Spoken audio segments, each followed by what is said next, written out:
ታስታውሱ እንደሆነ የመጀመሪያው ቀን የዳስ በዓልን ስኮትን ማክበር ስንጀምር ይሄ የምታዩት ቅጠል ይሄ የምታዩት ዛፍ በጣም ለምለም በጣም የሚያምር ውሃ የተሸከመ ሕይወት ያለበት በጣም መልካም የሆነ ነበረ። አሁን ግን ከ7 ቀን በኋላ ዳሱን ልናፈርሰው ስንል ይሄ ዛፍ እንደዚህ ደርቋል፣ እንደዚህ ጠውልጓል። ኢሳይያስን እግዚአብሔር እንደዚህ ያለው ጩህና ተናገር፣ ለሕዝቤ ተናገር። ይሄንን ጮኸ ንገራቸው። ሊሰሙ ስለማይፈልጉ ይሄን ስብከት ስለማይወዱት ጮክ ብለ ንገራቸው። ምን የሚለውን ሳሩ ይጠወልጋል፣ አበባው ይረግፋል፣ ሥጋ ለባሽ ሁሉ ደግሞ እንደዚህ ሳር ነው፣ ይጠወልጋል፣ ይደርቃል። የእግዚአብሔር ቃል ግን ለዘላለም ጸንቶ ይኖራል።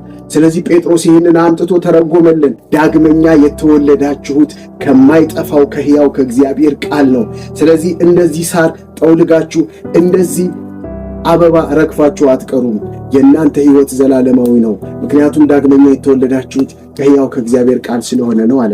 ጳውሎስም ሲነግረን አንደኛ ቆሮንቶስ ምዕራፍ 5 ቁጥር 1 ላይ እንደዚህ ይላል፣ ድንኳን የሚሆነው ምድራዊ ቤታችን ቢፈርስም በሰው እጅ ያልተሰራ ከእግዚአብሔር የሆነ በሰማያት ዘላለማዊ ቤት እንዳለን ይሄንን እናውቃለን። በዚህ በድንኳን ውስጥ እስካለን ግን እንቃትታለን፣ ናፍቀን እንቃትታለን ብሏል። ወገኖቼ ይሄንን 7 ቀን ይሄን ፕሮግራም ስትከታተሉ የነበራችሁ የነገሩ ሁሉ ማሰሪያ ይሄ ነው።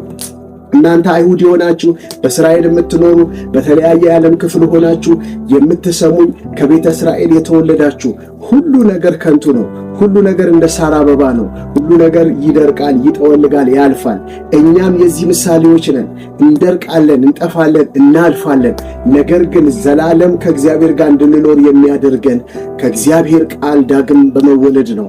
ይህንንም ደግሞ ዳግም መወለድ የምናገኘው ልጁን የሽዋ ሐማሽያክን የላከውን አምላክ በክርስቶስ ኢየሱስ በማመን እርቅ ከሱ ጋር በመፈጸም ነው። ወገን ለእናንተም ደግሞ ከአይሁድ ውጭ ለሆናችሁ ሕዝቦች ሁሉ መልእክቴ ይሄ ነው። በየሽዋ ሐማሽያክ በኢየሱስ ክርስቶስ ስም በማመን የዘላለምን ሕይወት ተቀበሉ። የዘላለም ዕረፍት ይሆንላችኋል። ከእግዚአብሔር ጋር መታረቅ ይሆንላችኋል። የወንጌሉ መልእክት ይሄ ነው። የሱኮቱ መልእክት ይሄ ነው። የዳስ በዓል መልእክት ይሄ ነው። እናንተ እንደ ሳር አበባ ናችሁ፣ ትጠወልጋላችሁ፣ ትደርቃላችሁ። ዛሬ ታይታችሁ ነገ እንደዚህ ትረግፋላችሁ። ስለዚህ በየሽዋ ሐማሽያክ በኢየሱስ ክርስቶስ ስም በማመን የዘላለምን ሕይወት ተቀበሉ። የእግዚአብሔር ልጅ ሁኑ። ዘላለማዊ ከሆነው ቃል ተወልዳችሁ ከመጥፋት ራሳችሁን አድኑ የሚለው የሱኮት የመጨረሻው ስብከት ይሄ ነው። እኔም እንደ ኢሳይያስ ይህንን ጮኬ ነግራችኋለሁ። እናንተ ይህን የምትሰሙ ሥጋ ለባሾች ሁሉ እንደ ሳር ናችሁ። እንደ ሳር አበባ ነው ክብራችሁ። ነገ